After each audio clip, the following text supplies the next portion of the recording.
বেঁচে থাকা বিশাল বিলাসিতা, বেঁচে থাকা এমন বিলাসিতা,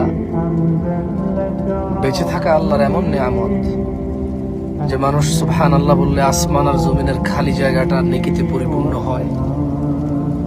মানুষ আলহামদুলিল্লাহ বললে নেকির পাল্লা ভারী হয়ে যায়। বেঁচে থেকে মানুষ আল্লাহুম্মা সাল্লি আলা মুহাম্মাদ দুরূদ পড়লে 10টা নেকি হয়, 10টা গুনাহ ক্ষমা হয়, মর্যাদা বৃদ্ধি হয়, ওর প্রতি রহমত নাজিল হয় 10 বার। বেঁচে থাকলে ফজরের 2 রাকাত সুন্নত আদায় করলে দুনিয়াতে যা আছে এর চেয়ে বেশি কিছু পাওয়া যায়।